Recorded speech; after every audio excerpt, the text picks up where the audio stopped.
የአዲስ አበባ ከተማ ምክር ቤት የመንግስት በጀት አስተዳደርና ቁጥጥር ጉዳዮች ቋሚ ኮሚቴ በስሩ ከሚከታተላቸው የልማት ድርጅቶች መካከል የአዲስ አበባ ቄራዎች ድርጅትንና የአዲስ ዙ ፓርክ የስራ እንቅስቃሴን የመስክ ምልከታ አድርጓል። የመስክ ምልከታ የተደረገባቸው ተቋማቱ ከዚህ ቀደም የነበረባቸውን የአሰራር ስርዓትን በማሻሻል ከተማዋንና ህዝቡን ተጠቃሚ የሚያደርጉ ስራዎችን በተሻለ ደረጃ እየከወኑ መሆናቸውን የቋሚ ኮሚቴው ሰብሳቢ አቶ ስንታየው ደስታ ተናግረዋል።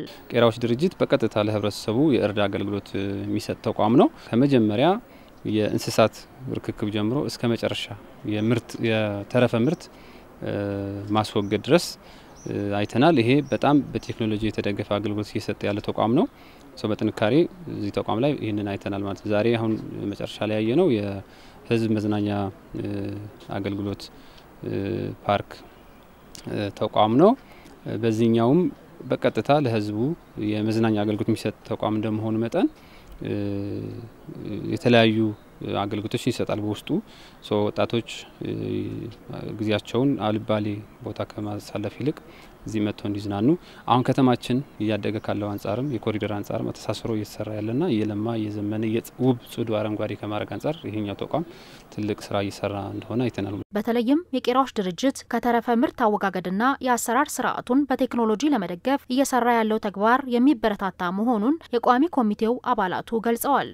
ቄራዎች ድርጅት ላይ ቀደም ሲል የነበረው በተለይ ከማህበረሰቡ በጣም አመርሮ የሚያነሳው ከዌስት ማኔጅመንት ወይ ከሽታ ጋር የነበረው ነገር አሁን በመሰረታዊ በሆነ ሁኔታ ተቀርፏል። ኦልሞስት ሙሉ ለሙሉ ቀረ እንኳን ባይባል መሰረታዊ በሆነ ሁኔታ ተቀርፏል። እሱ ማኔጅ ማድረግ ተችሏል ማለት ነውና ይሄ ጥሩ ለውጥ ነው። ዛየ ነው። ሁለተኛ ያየነው የፓርኮችን ነው። ፓርኮች እንግዲህ ይሄ ፓርክ የቆየ ፓርክ ነው።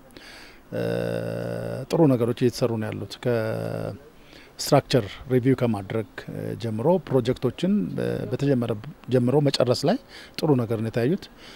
ገቢ ማመንጨትም እንደዚሁ ጥሩ ነገሮች ናቸው ያሉት። ከአረንጓዴ ውበት ጋራም እንደዚህ ተቀናይቶ መስራት እንደዚሁ ጥሩ ነገሮች ናቸው ያሉት። ተቋማቱ ራሳቸውን በገቢ ችለው ለከተማዋ የተሻለ አገልግሎትን እንዲሰጡ ለማስቻል በቀጣይ ትኩረት ማድረግ የሚገባቸውን ሀሳብንም የቋሚ ኮሚቴ አባላቱ አንስተዋል። 22 ፓርኮች አሉ።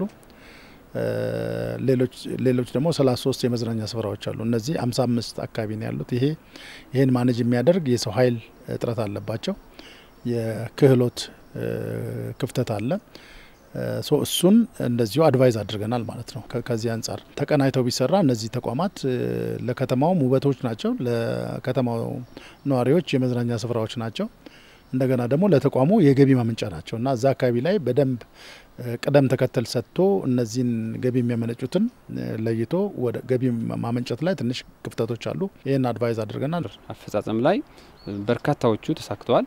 አንዳንዶቹ ደግሞ ጊዜ ስላለ በተለያዩ ምክንያቶች ዲሌይ የሆኑ ለምሳሌ አገልግሎት አሰጣጡ በጣም ዘመናዊ ከማድረግ አንጻር የተጀመሩ ስራዎች አሉ፣ ግን ቶሎ ማለቅ አለባቸው። ቅድም ያልኩሽ የተረፈ ምርቱ ማስወገድም አሁን ከረንት ላይ የተጀመረ ስራ አለ። እሱን መጨረስ፣ ያረጁ ማሽኖች መቀየር የመሳሰሉት ህብረተሰቡ አንዳንድ ጥያቄ የሚያነስባቸው ጉዳዮች ላይ እንዲሰራባቸው አሁን አቅጣጫ አስቀምጠናል።